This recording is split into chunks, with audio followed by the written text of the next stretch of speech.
Russian President Vladimir Putin instructed the FSB security service to improve security in the 4 territories annexed from Ukraine.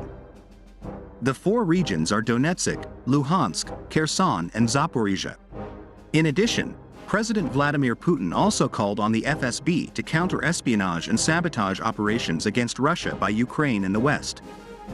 President Vladimir Putin's order followed a statement by a Russian regional governor who said the unmanned drone crashed near a natural gas distribution station near the Russian city of Kolomna. Simultaneously with the order, Russian troops are working on strengthening the defenses in Bakhmut, quoted from Channel News Asia. Meanwhile, President Vladimir Putin's spokesman Dmitry Peskov said the Kremlin was open to peace negotiations with Ukraine, under the condition that Ukraine recognizes the 4 Ukrainian territories annexed by Russia. The Constitution of the Russian Federation exists and cannot be ignored. Russia can never compromise on this, it is an important reality, Dmitry Peskov told reporters. The situation in Bakhmut, Russian troops and Wagner's group tried to cut off the supply lines of the Ukrainian troops at Bakhmut, forcing them to either surrender or withdraw. In the Bakhmut sector, the enemy launched offensive actions and continues to attack Bakhmut, the General Staff of the Ukrainian Armed Forces said in a statement late Tuesday, the 28th of February 2023. Meanwhile, the bulk of the Russian offensive was focused on Bakhmut, other towns and villages in Donetsk province. The Ukrainian side said Russian troops shelled more than 20 settlements in the north near the Russian border, including Chernihiv, Sumy and Kharkiv in Ukraine. Drone attacks in Russia. Russian President Vladimir Putin has tightened security around Russia's border with Ukraine after recent drone attacks. On Tuesday, a drone crashed near the village of Gabostovo, Moscow. The drone did not cause any damage, Al Jazeera reported.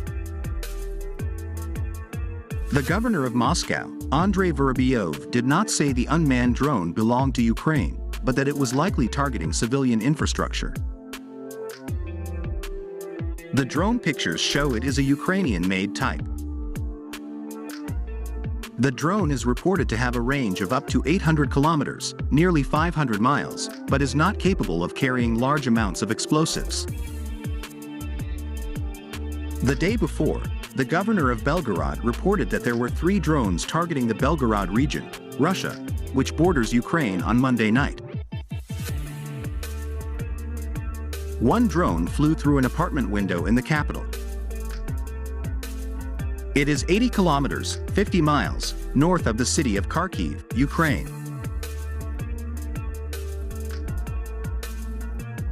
Belgorod Governor Vyacheslav Gladkov said the drone caused minor damage to buildings and cars and there were no casualties. Apart from Belgorod, Ukrainian troops also targeted public facilities in Krasnodar and Adygea.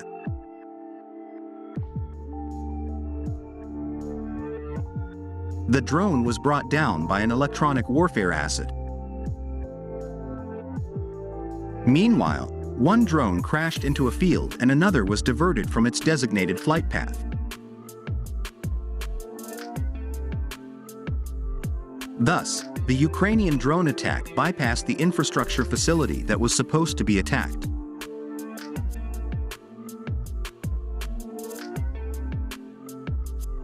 Kremlin calls Russia open to negotiations to end the Ukrainian war, but doesn't relinquish claims on 4 regions. Kremlin spokesman Dmitry Peskov said Russia was open to negotiations on ending the war in Ukraine. However, Dmitry Peskov stressed, the new territorial realities cannot be ignored.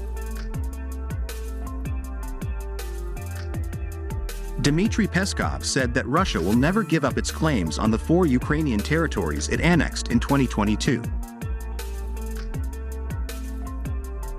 There are certain realities that have become internal factors. I mean new territory. The Constitution of the Russian Federation exists and cannot be ignored. Russia can never compromise on this. This is an important reality, said Dmitry Peskov.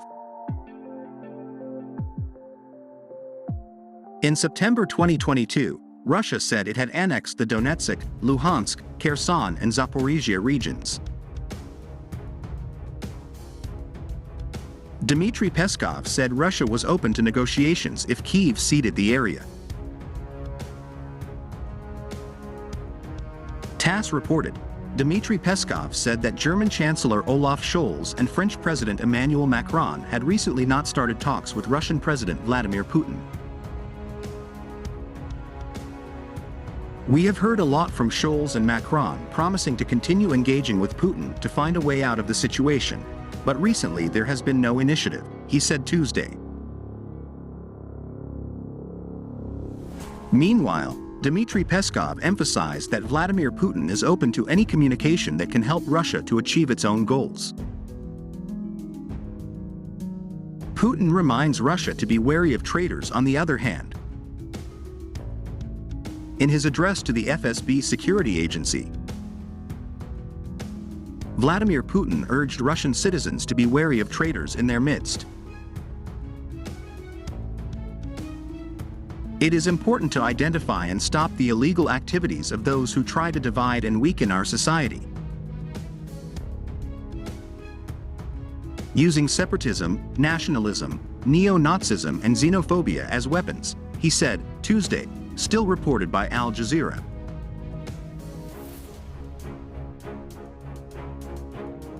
Putin said Russia has always experienced such activity. And now the effort is, of course, most active. An attempt to activate all this rubbish on our soil, Putin added. On Tuesday, the Russian Ministry of Defense accused Ukraine of launching attempted drone strikes against infrastructure in 2 regions of southern Russia.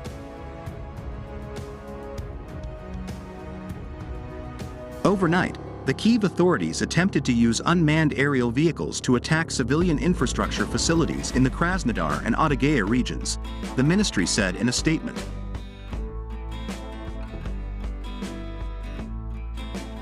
Russia's anti-drone defense system is said to fend off attacks, causing the drone to veer off course and fail to do any damage.